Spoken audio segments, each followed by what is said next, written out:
Said Abu Hussein persoal adakah Perdana Menteri tidak diberikan maklumat tepat berhubung isu beras putih. Menteri Pertahanan dedah kerajaan bayar 7.02 bilion untuk projek LCS. Ahli Parlimen Bersatu gesa move on isu bak kutih. Kementerian masih jalankan siasatan berhubung REE haram dilipis. Kedah Agro Holdings sah tidak bayar tunggakan gaji kaki tangan. Pakar berpandangan boikot Starbucks akan jejas pekerja dan perniagaan Malaysia.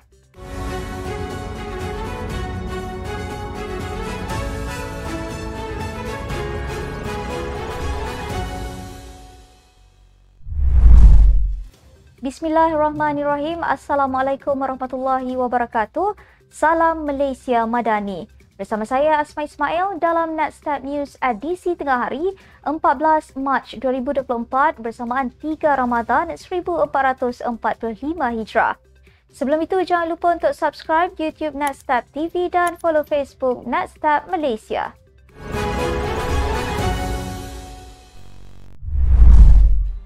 Seorang ahli parlimen mempersoal sama ada Perdana Menteri yang juga pengerusi Majlis Tindakan Negara bagi Kos Sara Hidup, Datuk Seri Anwar Ibrahim diberikan maklumat yang tepat mengenai bekalan beras putih di negara ini. Menerusi laporan sebuah portal, pengerusi Task Force Kluster Makanan, Datuk Said Abu Hussein Hafiz Said Abdul Fasal menimbulkan persoalan demikian. Berikutan situasi di lapangan yang dilakukan oleh pasukannya 3 hari lalu.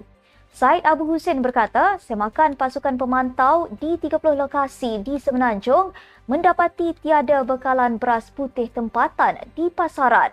Beliau yang juga ahli Parlimen Bukit Gantang meminta supaya Ketua Pengarah Bahagian Kawalan Padi dan Beras, Dato' Azman Mahmud bertanggungjawab atas situasi berkaitan bekalan beras putih tempatan itu.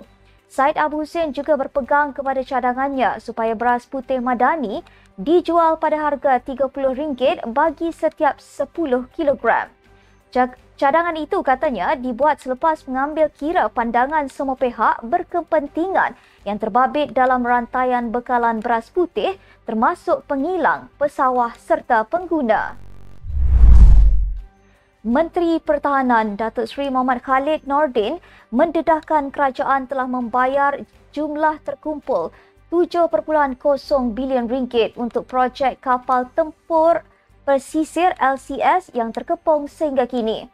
Angka itu merupakan 62.49% daripada jumlah kos projek berjumlah 11.22 bilion dibayar mengikut kontrak yang ditetapkan. Kata Khalid dalam maklum balas bertulis Parlimen kepada Datuk Seri Iqmal Hisham Abdul Aziz, PN Tanah Merah. Iqmal bertanyakan mengenai kos terbaru kerajaan untuk projek LCS dan sama ada ia termasuk hutang Baltic Naval Shipyard Sdn Bhd BNS yang kini dikenali sebagai Lumut Naval Shipyard LUNAS. Dalam jawapannya, Khalid menjelaskan bahawa hutang BNS berada di luar bidang kuasa Kementerian Pertahanan dan tertakluk kepada pengurusan syarikat baharu yang akan mengambil alih BNS. Khalid juga berkata pembinaan LCS disambung semula selepas menandatangani kontrak tambahan ke-6 pada 26 Mei 2023. Projek LCS menjadi tumpuan sejak beberapa tahun kebelakangan ini kerana kelewatan dan lebihan kos dengan bajet awal 6 bilion ringgit meningkat kepada 9.18 bilion ringgit dan akhirnya mencecah 11.22 bilion ringgit. Ketua Sayap Bersekutu Bersatu Chong Fat Fook menggesa semua ahli parlimen berhenti daripada terus berdebat isu bak kutih merujuk perbahasan di Dewan Rakyat semalam yang menyaksikan beberapa wakil rakyat Perikatan Nasional PN terus mempersoal pengiktirafannya sebagai makanan warisan negara.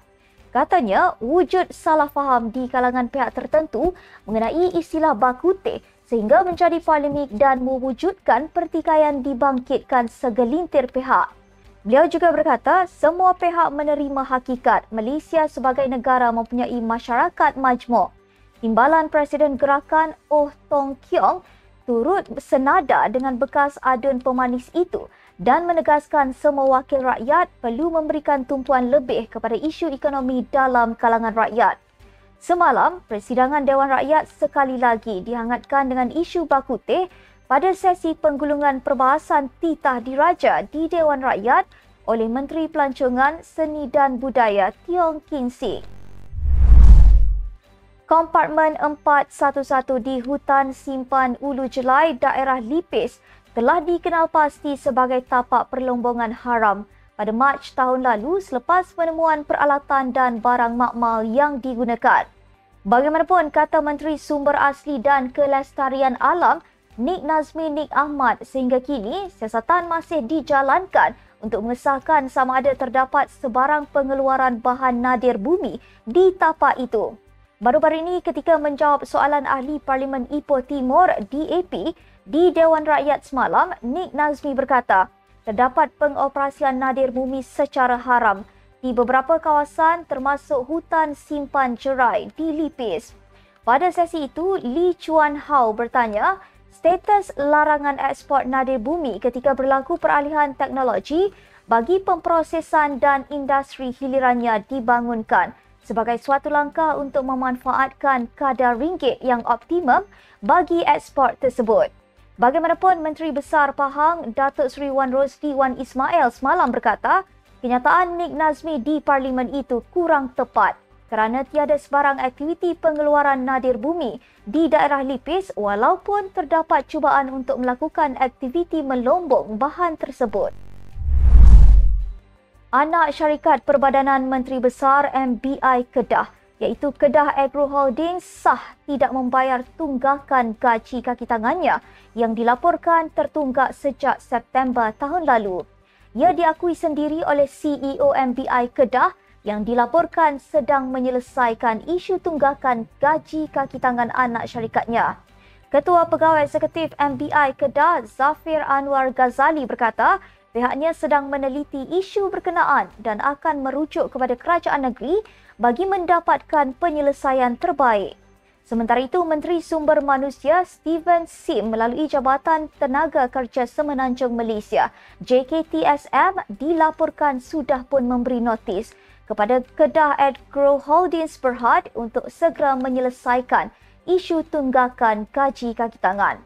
Namun, apa yang mengejutkan, JKTSM sebenarnya sudah pun memberikan notis kepada anak syarikat di bawah Menteri Besar Kedah itu sejak Januari tahun ini. Sebelum ini, satu pendedahan dibuat kaki tangan Kedah Agro Holdings yang mendakwa tidak dibayar gaji selama 9 bulan.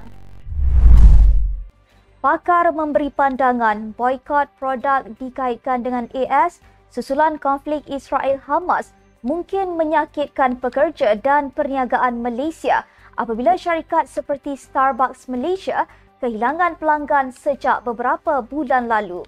Menurut CEO Malaysia HR Forum Arul Kumar Singaravelu, boikot perniagaan seperti itu mampu mengakibatkan kesan domino iaitu kehilangan pekerjaan dengan pengurangan volume perniagaan mungkin menjejaskan pekerja serta syarikat tempatan di sepanjang rantaian bekalan.